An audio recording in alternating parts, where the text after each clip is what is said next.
The night sky above the colony was quiet, too quiet for comfort. Only the hum of broken machines and the faint glimmer of dying lights filled the empty streets. Once this world had been a place of life and trade, where families worked the fields and children played under the twin suns. Now the crops burned, homes stood shattered, and the people hid in fear.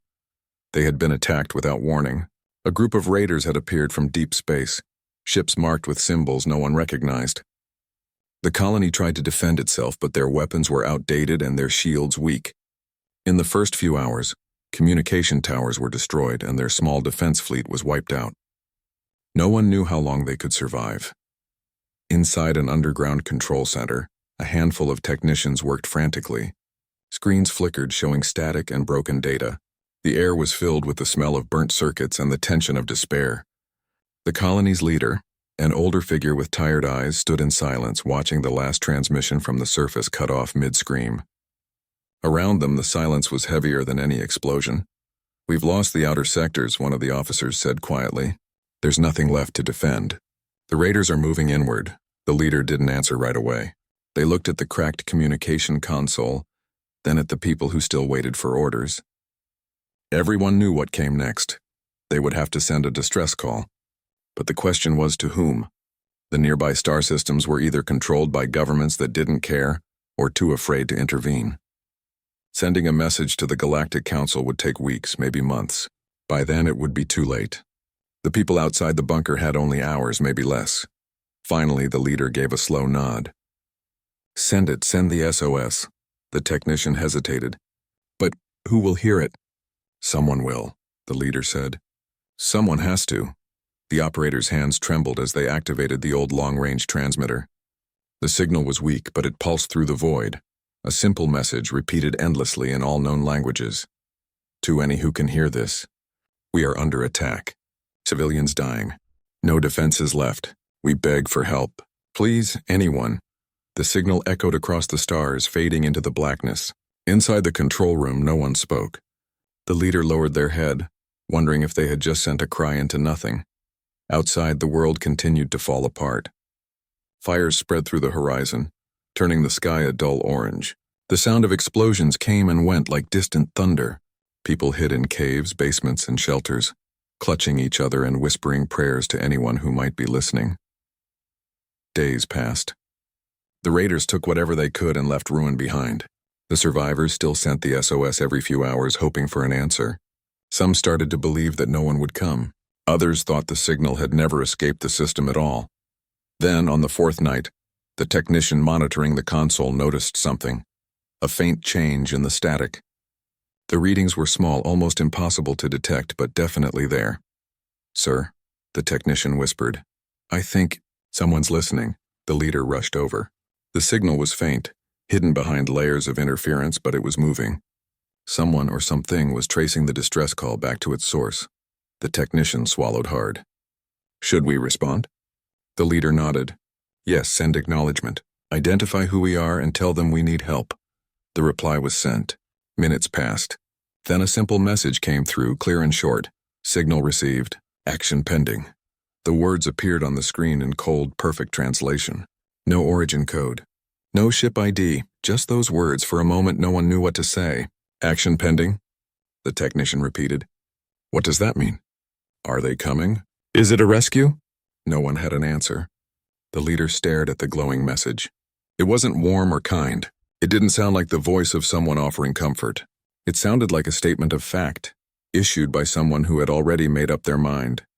But the people wanted hope, and the leader gave it to them. "It means someone heard us," they said. "That's enough." The technicians nodded weakly. Deep down, though, there was a strange feeling spreading through the room. A quiet unease, as if something had shifted in the universe, light years away. In a cold, silent sector of space, a human listening station picked up the signal. The humans were known by many names across the stars: explorers, engineers, soldiers, but most called them Deathworlders. That name wasn't an insult. It was a warning. Humans came from a world that tested them every day, a world filled with danger, storms, and predators. They had learned to survive, adapt, and fight harder than any other species. To most civilizations, humans were seen as unpredictable and terrifying. capable of kindness and destruction in equal measure. In the listening post, the officer on duty studied the alien SOS carefully. The message described suffering, civilian loss, and an ongoing attack. The voice that sent it was trembling but clear. "Forward this to Fleet Command," the officer said. Hours later, the signal reached Earth. The Fleet Operations Center was a vast room filled with screens showing thousands of data streams. Senior officers gathered as the message was replayed. For a long time, no one spoke. "They're not one of ours," someone finally said. "Independent colony, probably unregistered. The coordinates are on the fringe of neutral space." The High Commander looked thoughtful. "Any known political interest there?" "None," the analyst replied. "They have no resources worth fighting over." "Then why were they attacked?" "Because they were weak," another voice said quietly. The room fell silent again. No one liked that answer, but everyone knew it was true. In this galaxy, weakness invited cruelty. Humanity had learned that lesson a long time ago. The commander stared at the screen for a long moment. "Send a message," they said. The communication officer hesitated. "What should it say, sir?" "Just tell them their signal was received," the commander said. "Action pending." The words were simple, but in the human fleet they carried a specific meaning. It meant preparations had begun. It meant orders were being written, ships were being fueled, and soldiers were being briefed. It meant a response was already in motion. But to the aliens waiting on their broken planet, it was only a vague phrase, cold and uncertain. They didn't know that far away in the black of space, humans were already planning something far greater than a rescue. Back on the colony, the survivors tried to make sense of what little they knew. Some believed the message meant a relief team was on its way. Others thought it was a polite rejection. The leader tried to stay calm, but the waiting was unbearable. They gathered the remaining citizens in the underground hall. The air smelled of dust and smoke. People's faces were pale, tired, and full of questions. "Help is coming," the leader said. "We don't know when, but someone answered. We're not alone anymore." For the first time in days, a flicker of hope spread through the crowd. People began to cry quietly, not from fear, but from relief. Outside, the night sky stretched endlessly, hiding what was really happening beyond the stars. In the human fleet's command network, encrypted orders moved from one terminal to another. Coordinates were locked, routes were planned, and fleet logistics began to spin up like the heart of a machine awakening. Engineers checked reactors, pilots ran diagnostics, and officers prepared mission briefings. There were no speeches, no dramatic declarations, just quiet determination. The humans did not come to talk or negotiate. When they responded to a distress signal, they acted. The colony's SOS had reached them, but they would not send aid in the usual sense. They would send something else, something the galaxy had learned to fear and respect. Back on the ground, as the fires of the colony dimmed and the people clung to hope, no one could imagine what was coming. The leader stood on a ruined balcony staring at the stars. Somewhere out there beyond light and time, someone had heard their cry. They didn't know who these Deathworlders really were, or what action pending meant in their language. But soon they would find out, and when they did, the galaxy would remember it forever. Far away from the burning colony, in the calm and controlled silence of space, a single signal was being studied by human command officers. Inside a vast orbital station that hung above Earth, dozens of screens glowed softly in the dim light. The walls were filled with maps, fleet movements, and coded transmissions from every corner of known space. At the center of the room sat a group of officers, each one trained to remain calm even when the galaxy itself seemed to fall apart. But this message, the alien SOS, made the room unusually quiet. The audio replayed again and again. A trembling voice speaking in translated common language, describing a planet under siege, people dying, and no help coming. There was no military request, no promise of reward, just desperation. The humans listened in silence. When the recording ended, the communication officer spoke softly. "Signal verified. It's real. Origin matches the Outer Rim territories." Another officer looked over the data. "Unregistered colony. No governing council oversight. They're independent." A few quiet nods followed. Everyone understood what that meant. Independent worlds rarely had protection. They survived on trade, hope, and luck. And when luck ran out, they were often left to fend for themselves. For a long moment, no one spoke. Then, from the far side of the room, the fleet commander looked up from the console and asked the only question that mattered. "What's the situation?" The intelligence officer brought up a projection, a fading blue world surrounded by red markers. "They've been hit by raiders. Civilian infrastructure destroyed, communications almost gone, no official government in the region to respond. Any known connection to us?" "None," the officer said. "They're not a Terran colony, but they used our standard distress format. They must have believed we'd hear it." The commander leaned back in silence. Everyone waited, unsure of what to expect. For years, humanity had followed a careful rule: do not interfere with alien conflicts unless directly involved. It was a rule written in blood and history. Too many times before, good intentions had turned into endless wars, and yet this signal felt different. The words carried something beyond politics, a raw human feeling that reached deep into anyone who heard it. Fear, loss, helplessness. It was something every human could understand, no matter the species of the one who sent it. The commander finally spoke. "Has anyone else responded?" "Negative," said the officer. "Signal's been active for 4 days.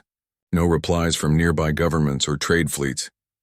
"Typical," muttered someone quietly, but no one argued. The galaxy had grown too used to looking away. The commander stood and walked toward the main viewport, where Earth hung below, blue and alive, glowing like a promise. "Forward the transmission to the Strategic Council," the commander said, "and mark it urgent." Within hours, the message reached the highest level of Earth's defense network, a place where decisions could change the course of civilizations.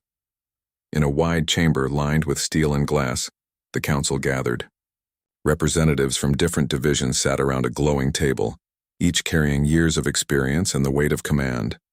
The message played once more. The voice echoed through the room, filled with quiet terror. When it ended, there was only the faint hum of the projectors. "What are we hearing here?" asked one of the council members. "A pirate attack? Or something organized?" The intelligence advisor replied, "Looks like a raider collective. No flag, no diplomatic ties. It's a typical hit-and-run occupation." "Then it's a local issue. Why should we involve ourselves?" The question hung in the air. It wasn't cruel, it was logical. Humanity had enough on its plate already. Border disputes, trade defense, exploration missions. Sending forces deep into unclaimed space wasn't just risky, it was politically dangerous. But another voice spoke up, "Because they asked us for help." The others turned to look at the speaker, one of the senior officers who rarely said much during these meetings. "You're suggesting we intervene?" asked a council member. "I'm suggesting we respond," the officer said simply. "Someone out there believed we were the kind of people who would listen. That has to mean something." The room stayed silent for a long while. The commander watched the faces around the table, men and women who had seen countless decisions made in the name of strategy. But this wasn't about strategy anymore. It was about identity. Finally, the council chair spoke. "What exactly are you proposing?" The commander answered calmly. "A limited action, fast response fleet, assess the situation, secure survivors, neutralize threats if necessary." The word neutralize made a few eyebrows raise. It was vague, but everyone in the room understood what it meant in military language. "Do we have confirmation of who attacked?" "Not yet. But they used advanced jamming. This wasn't random. Whoever they are, they knew how to silence a planet." The chair leaned back and sighed. "This could spiral." "You're aware of the risk?" "Yes," the commander said. "But ignoring it could be worse." There was a quiet pause, the kind of silence that always came before history made a decision. Then, with a slow nod, the chair gave the order. "Authorized. Proceed with caution."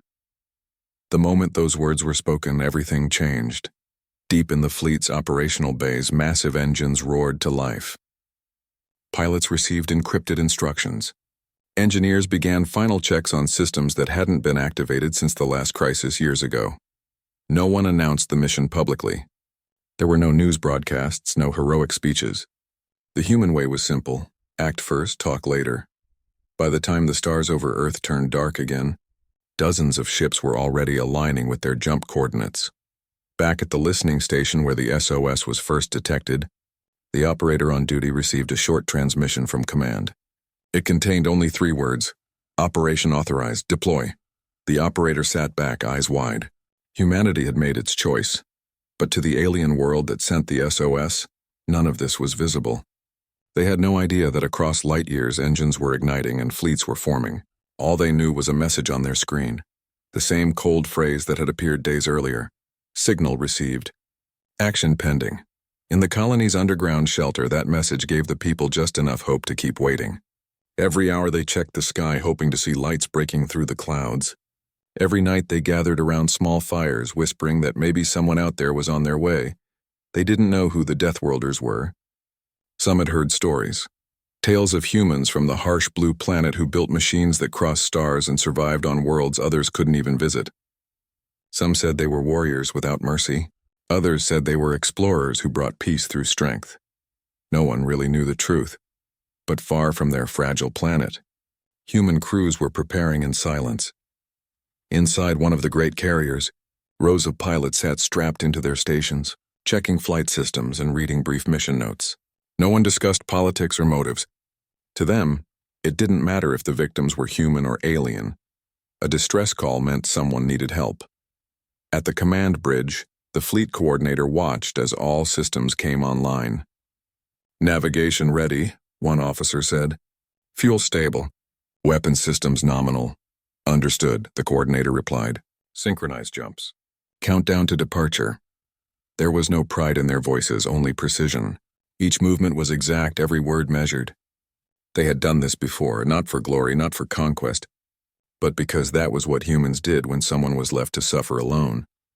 Back on Earth, in the quiet after the launch orders, the commander stood alone in the observation deck. Outside, the stars shimmered, distant and indifferent. The commander thought about the message, the frightened voice begging for help. It was strange how small words could move entire fleets. No politics, no treaties, just a simple plea from someone who refused to give up hope. "Action pending," the commander whispered to themselves. To most, those words sounded mechanical, almost cold. But to those who understood humanity, they meant something powerful. "We're coming." On the colony, time moved slower. People still hid underground, rationing food, clinging to faith. The sky remained empty. They didn't know that their plea had reached one of the most dangerous species in the galaxy, and that response was already on its way. When Deathworlders answered a call, they never came gently. They came with purpose, and soon, the quiet stars above that broken world would no longer be silent. Far out in the cold darkness of space, whispers began to spread. Someone had heard the human fleets were moving again.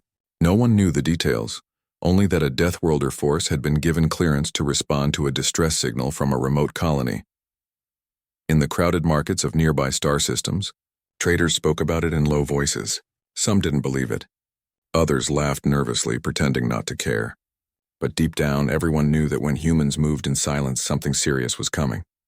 The humans didn't send diplomats. They didn't send warning messages. They simply prepared. And that, more than anything, made others afraid. Back on the suffering colony, life had turned into endless waiting. The survivors stayed hidden underground. They listened for sounds outside, trying to tell if the danger was still near. Every hour felt longer than the last. The communication station still played the same message. Signal received. Action pending. The words had become both a comfort and a mystery. Some believed it meant help was on the way. Others weren't so sure. One of the technicians sat quietly near the screen, staring at those glowing words. "What if they never come?" he whispered. The colony's leader, tired and worn, looked at him. "Then at least we tried," came the answer. "But what if they do come?" The technician said again, his voice low. "What if it's them?" Everyone knew who he meant. Deathworlders. Even out here, far beyond human territory, people had heard of them. Stories said that humans came from a planet so dangerous that everything on it could kill you. Storms, diseases, creatures, even the air if you weren't strong enough. To survive there, they had evolved to be tougher, faster, and more determined than most species could imagine. To some, that made them heroes. To others, monsters. The colony's leader didn't answer right away. "If they come," they said quietly, "we'll find out what kind of people they really are." Far above, in open space, human ships were already approaching the jump corridor that would take them across the stars. Their formation stretched for miles, sleek gray hulls glinting faintly under distant suns. Every ship had a purpose, every movement was part of a plan. Inside one of the carriers, crew members worked quietly at their stations. No one spoke of glory or revenge. They just focused on their duties, following commands without hesitation. There was no excitement, only calm readiness. In the command room, officers studied the mission data again. The colony's last known coordinates flickered on a large screen. The readings were weak, but there were faint traces of energy signatures, probably what remained of the attackers' ships. Still active, one of the officers said. That means the threat's still there. Then we move fast, another replied. We're not leaving them to suffer any longer. The human fleet wasn't built for show.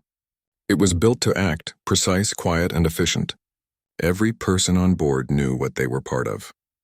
When Deathworlders responded to an SOS, they didn't come to negotiate. They came to end whatever caused it. Back on the colony, the mood was heavy. Supplies were running low, and the air in the underground shelters was growing thin. People were exhausted from fear, not sleep. Some had stopped believing help would ever come. And then, one evening, the sensors picked up something strange. A faint vibration, deep and rhythmic, too steady to be random. The technician frowned and checked the instruments again. The reading was small, almost hidden, but it was there. Something's entering the system, he said softly. The leader moved closer. Identify it. I can't, the technician replied. It's too large. Too organized. The leader's heart began to pound. Are they the raiders again? He shook his head. No, the energy pattern doesn't match. These signals are cleaner, stronger. Whoever it is, they're not pirates. Word spread quickly through the shelters. People began whispering, asking questions, hoping it was the help they had been waiting for. But hope and fear lived side by side. Some were terrified that the humans had actually come, that the stories of the Deathworlders' strength and power were real. On nearby trade stations, those who had picked up long-range radar readings couldn't believe their eyes. Massive human vessels had exited hyperspace, moving with a precision that seemed almost unnatural. The fleet wasn't broadcasting identification codes or greetings. It just advanced in formation, silent, steady, and overwhelming. Is it true? Asked one merchant captain nervously. Are they really responding to a distress call? Yes, someone else answered. And if they're moving like that, then whoever caused the distress won't last long. Those words spread fast. Across the nearby sectors, fleets and stations began clearing their channels, giving the humans space. No one wanted to get in their way. Inside the colony, the people could feel something changing. The ground trembled faintly. Static filled the radio lines. The night sky outside the shelters shimmered with flashes, distant but growing. The technician turned to the leader, eyes wide. They're here. The leader said nothing, staring at the readings. Hundreds of massive signatures had appeared in orbit. They were surrounded by smaller ones moving in perfect formation. For a moment, everyone in the control room simply froze. The realization hit all at once. The Deathworlders had come. Above the planet, the human fleet adjusted its orbit. Their scanners mapped the surface, identifying what was left of the colony and where the raiders' ships were hiding. Inside the command ship, the senior officers exchanged short, clear reports. Civilians detected. Survivors confirmed. Enemy fleet identified. Minimal resistance expected.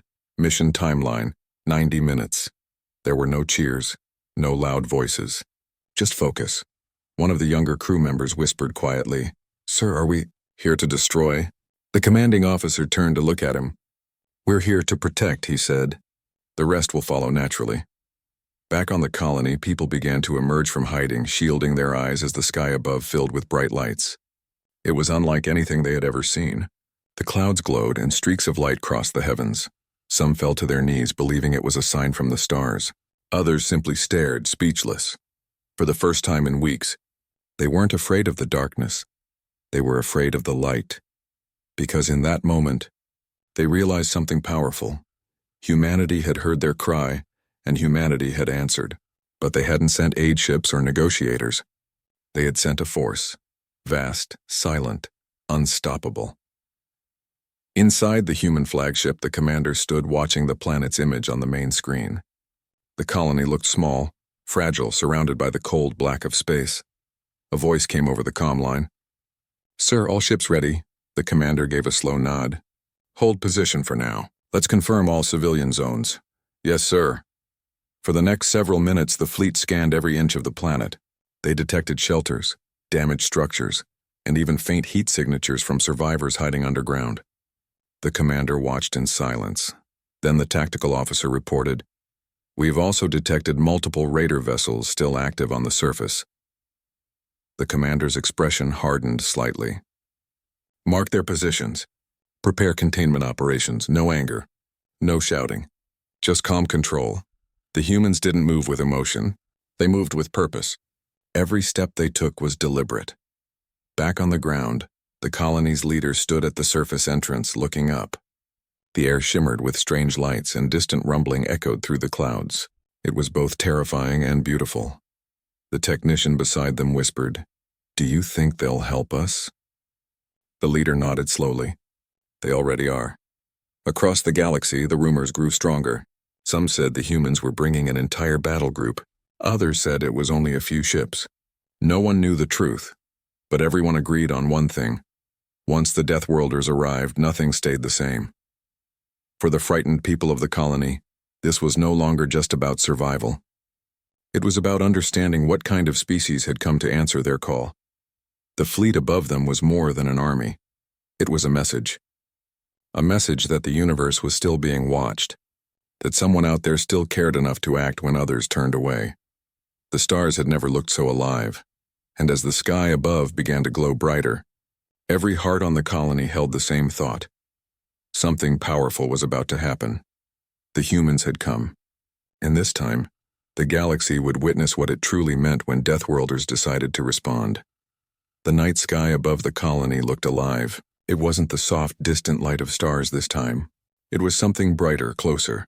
Long silver streaks crossed the dark clouds, painting lines that shimmered for seconds before fading away. People looked up, shielding their eyes from the glow. Some thought it was the end.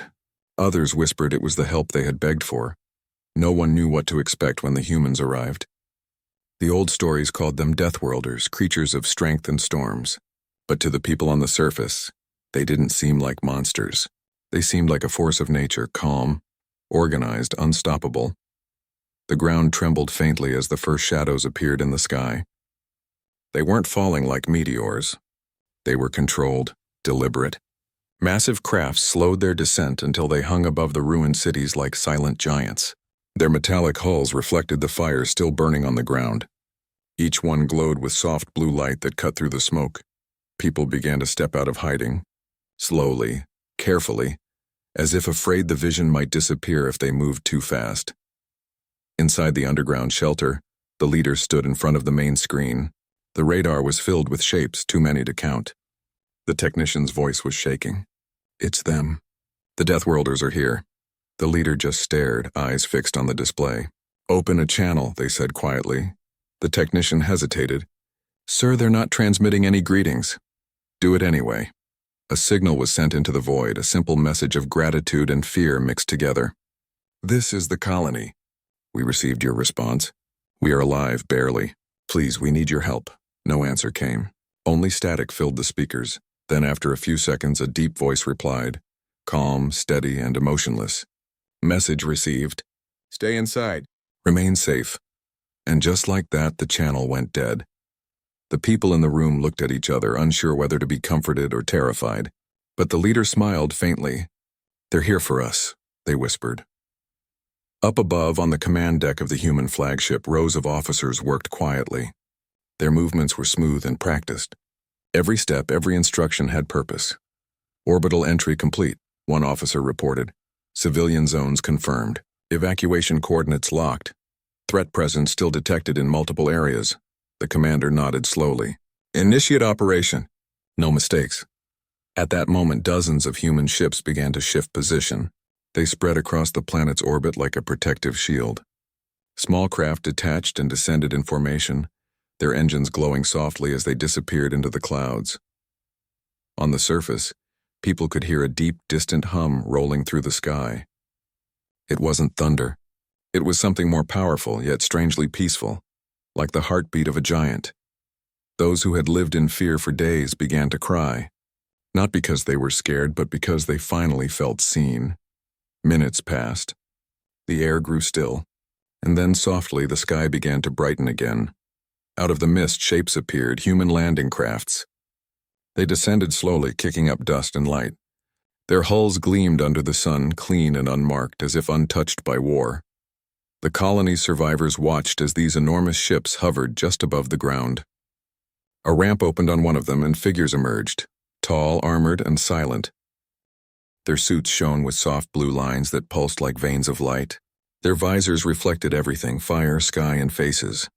They didn't speak. They simply began to scan the area, moving with slow precision, their equipment sweeping the ruins.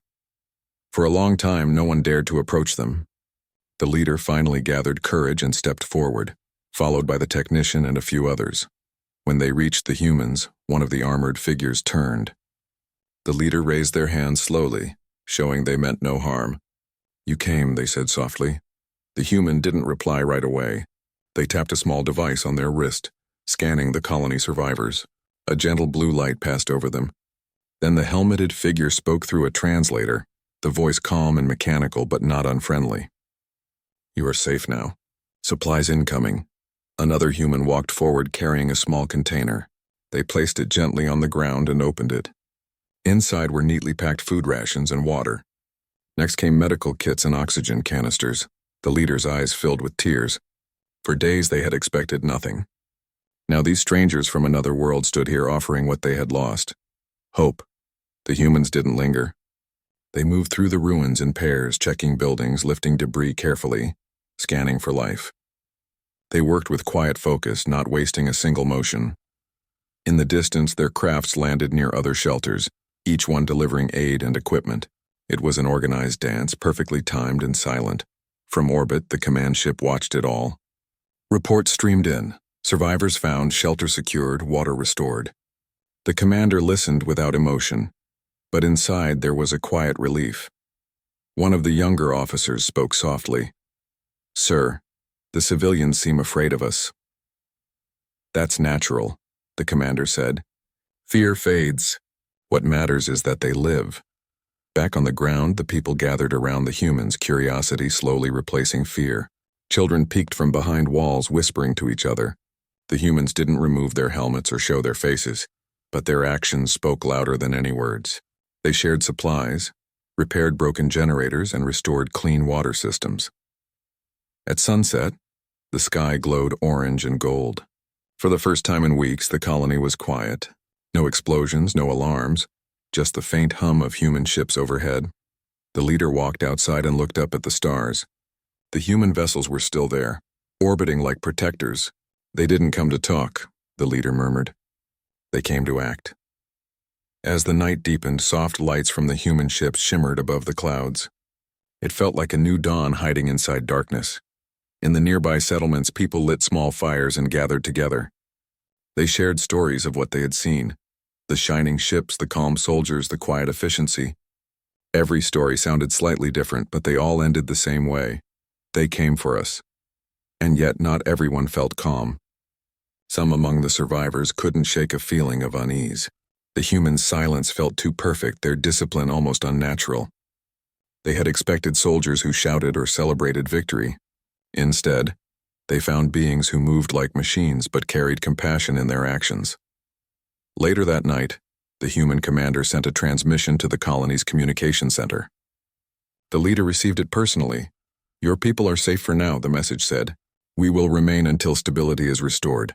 The leader replied with gratitude. "You've given us back our lives. We don't know how to thank you." After a short pause, the human voice replied, "You already did. You called for help." Then the line went silent again. The next morning, the humans began repairing the main power relay. Their engineers worked quickly, restoring energy to the surviving shelters. Within hours, lights flickered back to life across parts of the colony that had been dark for days. Children ran outside, laughing for the first time in weeks. Adults watched them, tears shining in their eyes. The humans continued their work without taking credit. When asked what they wanted in return, they always gave the same answer: nothing. The people didn't understand. They were used to trade, debt, and deals, but the humans refused all of it. As the days passed, the colony slowly began to heal. The fires were gone, The fear was fading. The human ship still hovered above, watching quietly, but even in their peace there was something powerful about the presence of the fleet. It reminded everyone that this safety had come not from mercy, but from action. They hadn't sent diplomats. They hadn't sent promises. They had sent strength with purpose, and for the first time in history, the people of that small colony began to see the Deathworlders not as destroyers, but as guardians who simply understood what needed to be done. When the last of the aid drops finished, the leader stood once more outside the shelter, watching the sky. The largest human ship slowly began to rise higher, preparing to leave orbit. Its engines glowed faintly blue, lighting up the clouds below. The leader whispered, "Thank you," even though they knew the humans might not hear it. In that moment, something shifted deep within every survivor's heart. They had seen strength without cruelty, power without arrogance, and they would never forget it. Above them, the human fleet remained for just one more day, long enough to ensure everything was safe. Then, without ceremony, they began to disappear into the stars, one ship at a time, until only the quiet sky remained. The colony was alive again, and the legend of the Deathworlders grew stronger than ever, because when humanity came, they didn't bring speeches or promises, they brought results. They didn't ask what others had done wrong. They simply made things right. And for those who watched them vanish into the dark, it felt like witnessing something greater than an army. It felt like witnessing a force that existed beyond fear or hope. The humans had come as protectors, not conqueror. The morning after the human fleet's presence, the colony woke to a new world. The fires that had burned so fiercely for days were now nothing but darkened ash. Buildings that had been on the brink of collapse stood a little taller, repaired by the quiet efficiency of the visitors. The sky, once filled with streaks of light from battles and distant engines, now glimmered with calm stars. People began to emerge cautiously from their shelters, blinking against the bright sunlight. Their faces were tired, marked by sleepless nights and constant fear, but there was something else there too, a spark of hope. For the first time in weeks, life didn't feel like it was slipping away. The leader walked among the survivors, offering words of reassurance, although they themselves still struggled to believe it was real. "You are safe," they said, watching children play near piles of repaired equipment. "We have been given a chance to rebuild." Near the main square, small groups gathered around the supplies that the humans had left behind. There were clean water containers, medical kits, and carefully packaged food rations. Every item was simple, but it spoke volumes. Someone had cared enough to deliver it, to risk the journey, and to make sure it reached them safely. The technician from the underground shelter checked the communications again. The console now received intermittent signals from the human fleet, not messages, but status updates. They reported that all detectable survivors had been accounted for, and that temporary stabilization systems had been put in place. No one from the colony could fully understand the technology, but the meaning was clear. Someone had watched over them and had made sure nothing was left to chance. Across the settlements, people began returning to their daily routines. Slowly and carefully, farmers inspected their damaged crops, trying to determine what could be salvaged. Merchants opened their stalls, stacking whatever goods had survived the chaos. Children played cautiously in the streets, their laughter fragile but real. The humans had left instructions for the operation of equipment and the maintenance of temporary shelters. No one had to guess what to do. Each message was clear and precise. The survivors could read the instructions and act. Every time they followed the steps correctly, it felt like a small victory, proof that life could continue. Even as they worked, the memory of the arrival lingered. The people talked in whispers about the human soldiers they had seen. The towering figures who moved silently, scanning the area, their suits glowing faintly under the sun. The way they didn't ask for thanks, didn't demand payment, didn't linger unnecessarily. They simply acted and left the results for others to see. Stories began to spread among the community. One group described seeing a human bending carefully over a broken shelter, adjusting the beam so it wouldn't collapse. Another remembered a small craft descending from orbit, dropping packages with food and medicine and hovering until they were all delivered. And still another group marveled at the way the humans coordinated their work, how every movement seemed part of a larger pattern, like a well-practiced dance.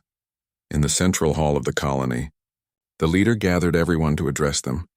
"We have survived because someone answered our call," they said, their voice steady, though tinged with emotion. "We were not abandoned. Our lives, our future is still in our hands, but we were given the chance to hold on to it." One of the elders raised a hand. "But why did they come? They didn't know us." "They didn't owe us anything." The leader paused. "Sometimes help comes not because it is owed, but because it is the right thing to do. They came because someone, somewhere, believed that life is worth saving." Children gathered near the center of the square, watching the humans' small supplies and equipment that had been left behind. To them it was magical. Packs of food that would never spoil, containers of clean water, and tools they had never seen before. Slowly they began to explore the restored areas, touching the smooth metal of temporary shelters, walking where human ships had briefly landed. Meanwhile, the adults began organizing recovery efforts. Roads blocked by rubble were cleared. Small fires that had been ignored for days were safely extinguished. Even the medical centers, once overwhelmed and understaffed, began to operate efficiently. Every step felt purposeful. The humans had left more than supplies. They had left the knowledge to act, to continue, to survive.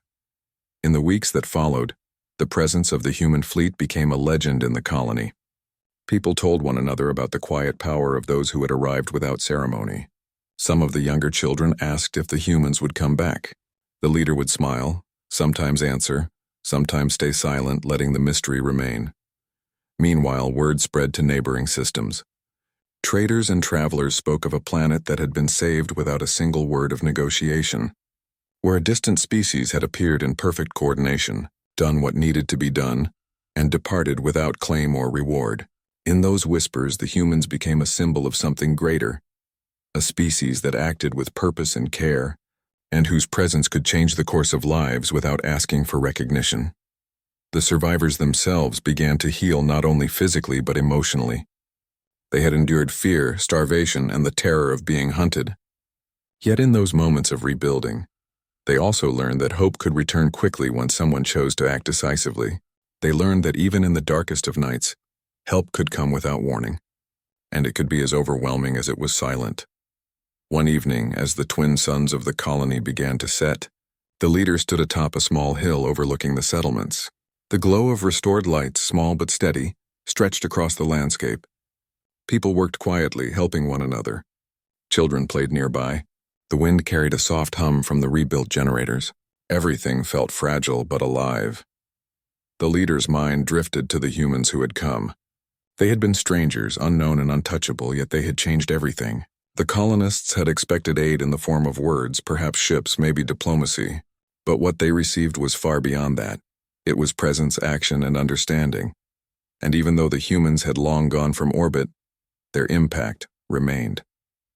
Every repaired roof, every medical kit, every restored water supply carried the memory of those who had come without question, without hesitation, and without expectation. For the people of the colony, life had returned, but with a deeper understanding of connection across the galaxy. It was no longer just about survival. It was about knowing that when someone calls for help, there are those who can hear and who will act when others turn away. The leader walked down into the streets, helping neighbors lift heavy debris and carrying water for those who needed it. The weight felt lighter, not because the task was easy, but because of what it represented. Each action was a continuation of what had begun with the humans' arrival, a chain of care and responsibility that now included them.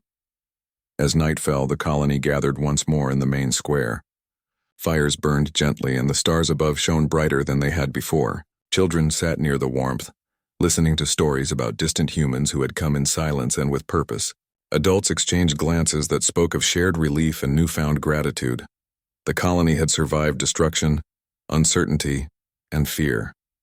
And now, they had learned a lesson far more valuable than anything material: the knowledge that action can save lives, that courage can be shared across light years, and that even in a galaxy so vast and indifferent, hope could travel faster than any obstacle.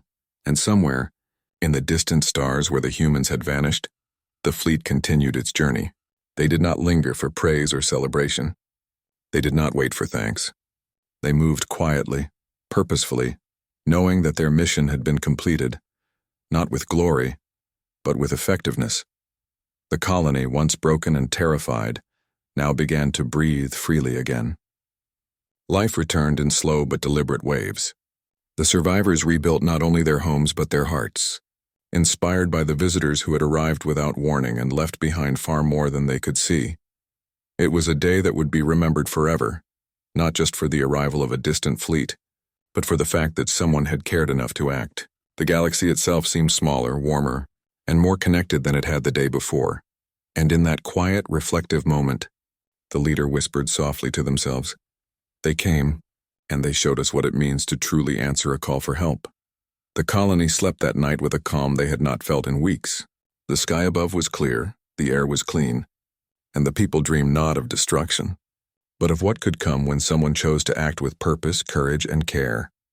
The humans had gone, but their presence remained in every action, every repaired building, and every grateful smile. And for the first time in a long time, the colony believed that the future was not something to fear, but something to build. The weeks turned into months, and the colony slowly began to transform. Buildings that had been mere shells of homes now stood strong, patched and reinforced. The streets, once silent and empty, were filled with the sounds of life, the laughter of children, the hum of machinery, and the quiet chatter of neighbors reconnecting.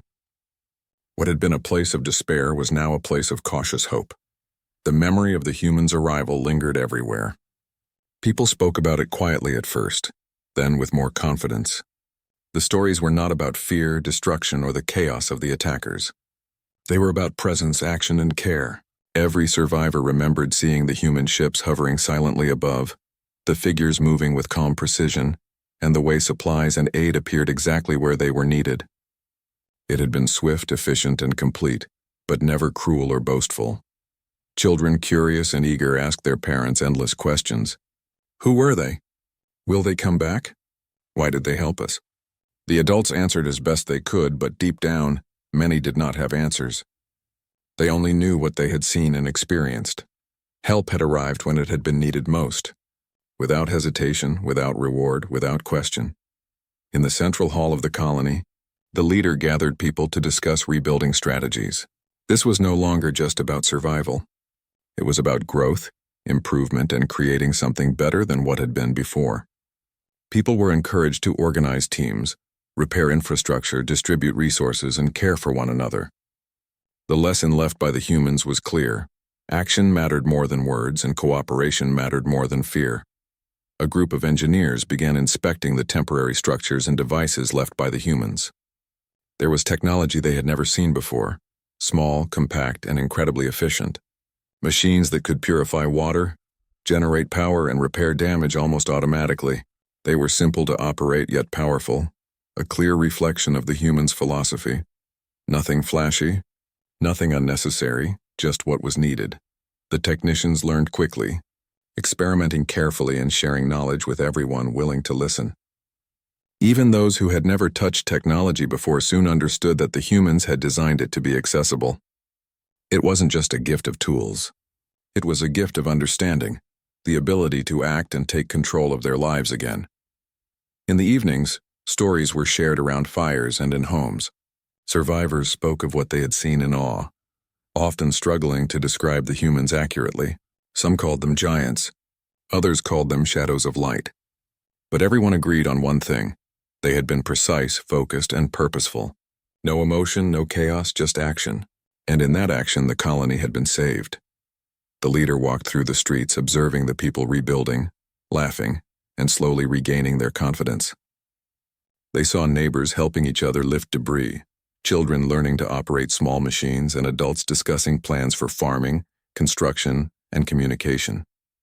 Everything had shifted. Fear no longer dominated the colony. Instead, determination and curiosity were taking root.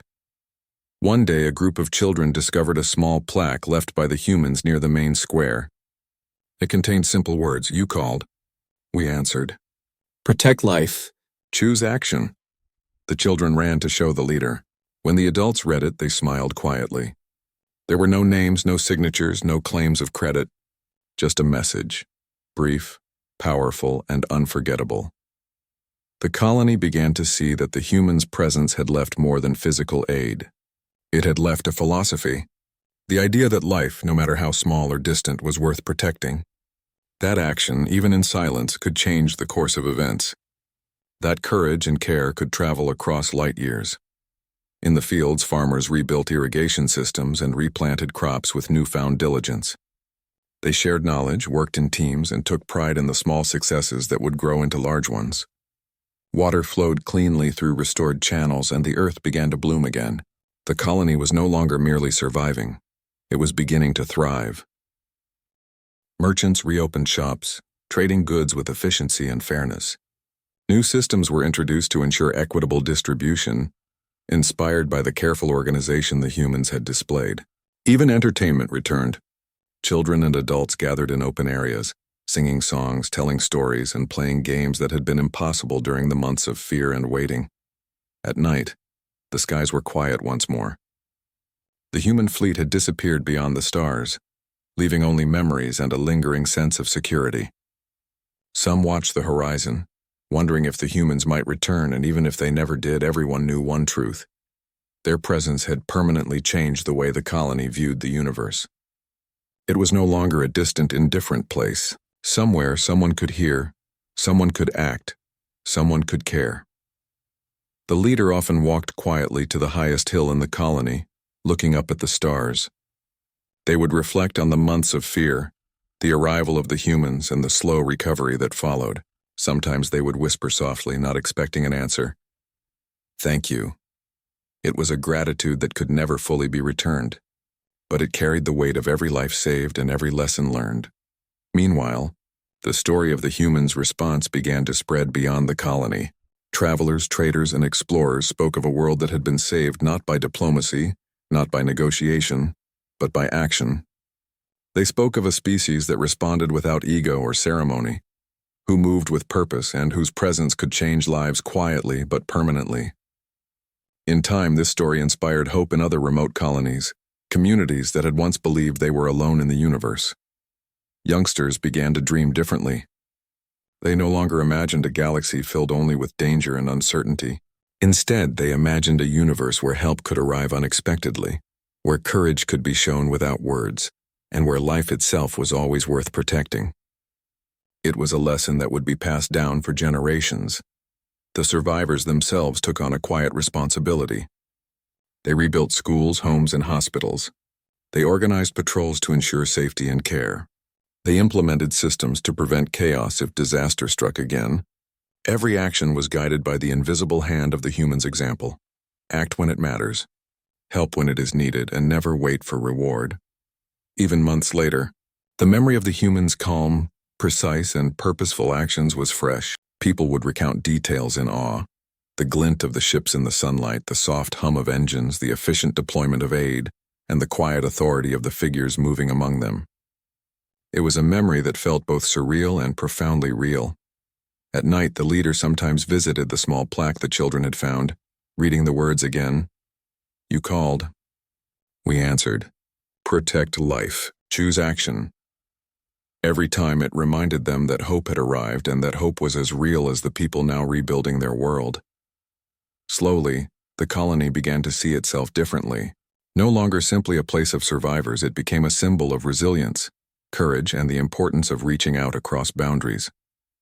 The story of the humans became legend, not as a tale of conquest or might, but as a story of precise, caring action that had saved countless lives. Even those who had been most skeptical, who had doubted whether anyone could help, began to tell the story. They shared their experiences openly, not for glory, but to remind everyone that there was always someone who could answer a call. It was no longer a story of fear, it was a story of faith in action. And as the years passed, new generations grew up knowing of the humans who had arrived silently, acted decisively, and left without expectation. Their arrival became a quiet legend that shaped the colony's values: courage, care, precision, and responsibility. Children were taught that life, no matter how small or distant, deserved protection. Adults carried the memory of those actions in their work, governance, and daily choices. The colony's leader often reflected on the journey from despair to hope. They thought about the countless lives that had been at risk, the months of waiting, and the miraculous arrival that had changed everything. They understood that the humans had not come for reward, fame, or recognition. They had come because they understood the value of action, and the colony thrived because of it. The streets were alive, the fields fertile, the schools busy, and the markets vibrant.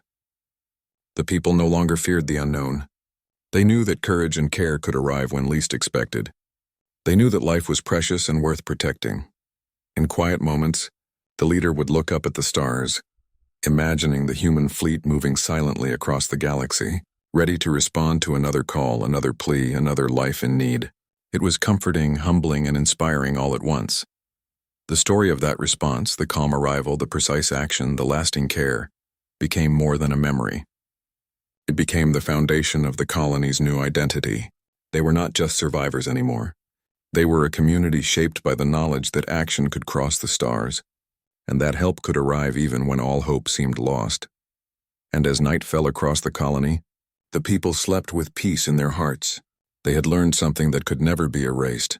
When someone truly chooses to act, when courage and care are applied without hesitation, the world, even the galaxy, can change. The humans had gone, leaving no sign but their actions. And in their silence, they had spoken the loudest truth anyone could hear. Life is always worth protecting, and those who answer a call for help can make all the difference. The colony would never forget. The legend of the humans, the Deathworlders who answered without question, lived on, inspiring generations, guiding decisions, and reminding everyone that hope can arrive even in the darkest hour. And so the colony endured. Not just as a place of survivors, but as a place of those who had learned the power of action, the importance of care, and the meaning of courage. The stars above seemed brighter now, not because of distance or technology or light alone, but because of the invisible thread that connected lives across space. The humans had answered, and that answer had changed everything.